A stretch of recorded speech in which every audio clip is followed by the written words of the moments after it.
जितने भी बीजेपी के कार्यकर्ता हैं वो सारे मैदान में टपक गए।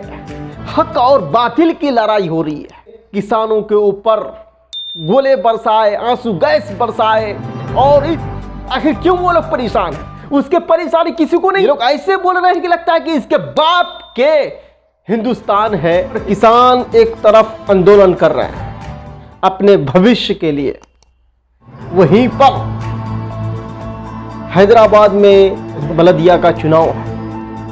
अब उस बलदिया के चुनाव में, हालांकि कोई महत्वपूर्ण चुनाव नहीं है, उस चुनाव की वजह से सारे मामला बिखर गए।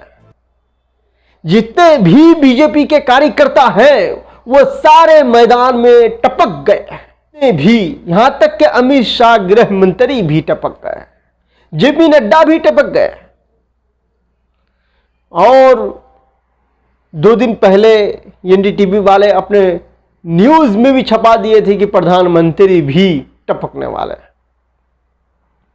यानी हैदराबाद के इलेक्शन में भाषण रैली करने वाला है।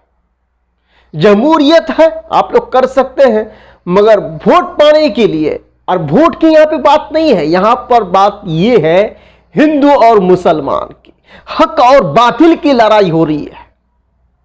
कौन सही रास्ते में है, कौन गलत रास्ते में है, कौन हक में है, कौन ना हक में है, उसकी लड़ाई हो रही है। और वहीं पर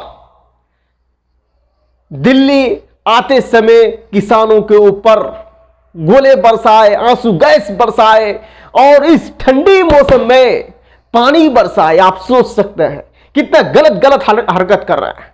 रोड को उखाड़ दिया, आप लोग वीडियोस में देखे होंगे, रोड को उखाड़ दिए, समझे। और किसी रोड में वो पाइप होता है जो बम्मा, उसको रख दिए, मिट्टी डाल दिए, रोड को काट दिए, इतने सारे हरकत कर दिए। मगर सरकार को इस बात की चिंता नहीं है कि हमारे देश के किसान इतना परेशान क्यों है, आखिर क्यों वो लोग परेशान हैं। उसके परेशानी किसी को नहीं दिख रहा है। इन लोगों को सिर्फ दिख रहा है चुनाव, बस, और कुछ नहीं। बलदिया को चुनाव की वजह से ये लोग सारे मैदान में उतर गए। कोई बोल रहे हैं कि अगर हम जीत गए तो एकदम हैदराबाद में सर्जिकल स्ट्राइक कर देंगे। कोई बोल रहा है कि हम यहां से रोहिंग्या वाले को और पाकिस्तान वाले को भगा देंगे। ये लोग ऐसे बोल रहे हैं कि लगता है कि इसके बाप के हिंदुस्तान है कि सब किसी को भगाने की बात कर रहा है, और सब किसी को नहीं, सिर्फ मुसलमानों को बस, और किसी को नहीं। इसका टारगेट सिर्फ मुसलमान है और किसी को नहीं, क्योंकि ये सरकार जो है ये आरएसएस के आइडियोलॉजी पे चल रहा है। और आरएसएस कौन है, इसका इतिहास हमको बताने की जरूरत नहीं है, क्योंकि इसका इतिहास सब किसी को पता है। मगर जहां पर किसान परेशान है, उस किसान के अनाज से पूरे देश अपने पेट भर रहे हैं। यहां तक के प्रधानमंत्री अमित शाह, सब कोई अपने पेट भर रहे हैं। यहां तक के अमित शाह के जो बेटे हैं वो भी, जय शाह, वो भी पेट भर रहे हैं इस अनाज से। मगर किसान की दुख दर्द कोई नहीं जानते हैं, नहीं कोई सुनने वाले हैं। उसके हाल अपने हालात पे छोड़ दिए। आप लोग देखे थे जब एनआरसी का बिल जब पास हुआ था, इसी तरीके से सारे पूरे हिंदुस्तान में मुस्लिम प्रोटेस्ट कर रहे थे, सब किसी को भगाने की बात कर रहे थे। उसी तरीके से कोई सुनने वाला नहीं था। आज उसी तरीके से हमारे किसानों के साथ हो रहा है। हम भी ये किसान हैं, हम भी ये किसान के बेटे हैं, हम भी एक किसान हैं। इसी वजह से हम बोल रहे हैं कि ये प्याज उगाने में कितना टाइम लगता है, एक मसूर का दाल उगाने में कितना टाइम लगता है, वो एक किसान को मालूम चलता है। ये लोग चोरों चुक्कों को मालूम नहीं होने वाला है, जो हमेशा इसी में बैठ के रहता है और हमेशा जहाज में सफर करते हैं। इन लोगों को मालूम नहीं होने वाला है। ये लोग सिर्फ भाषण दे रहे हैं वोट पाने के लिए, बस, और कुछ नहीं। अब भी भारत के जितने भी नागरिक हैं, अगर सारे नागरिक अगर किसानों के साथ अगर खड़े नहीं हुए तो किसानों के साथ दुगलापंती कर रहे हैं।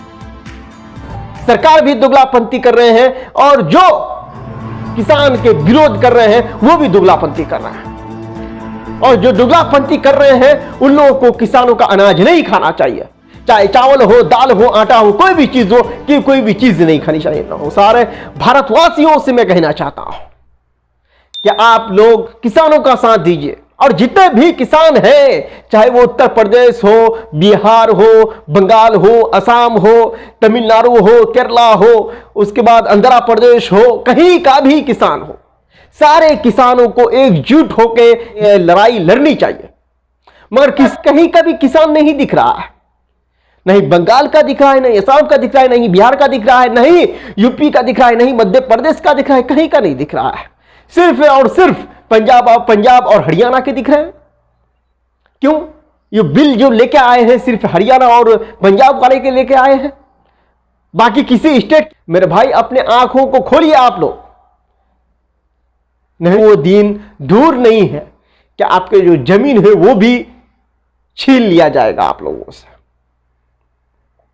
आपके भविष्य के ऊपर बात है, आपका भविष्य कैसे चलेगा? एक किसान कैसे वो अपना तरक्की कर सकता? नहीं कर सकता है।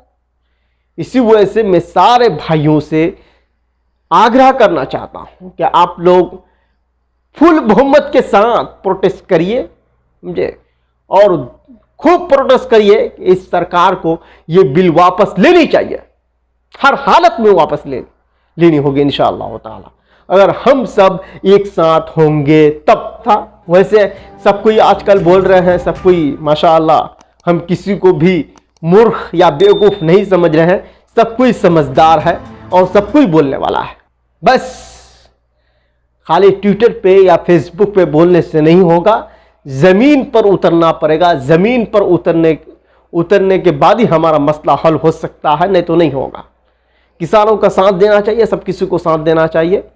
बस मुझे इतना ही कहना था आप लोगों से। उसके बाद फिर आप लोगों का मर्जी, क्योंकि आजकल सब कोई अपने मन का राजा होते हैं। आप भी अपने मन का राजा हैं, हम ये बात समझने में बेवकूफ़ी नहीं करेंगे। सलाम वालेकुम।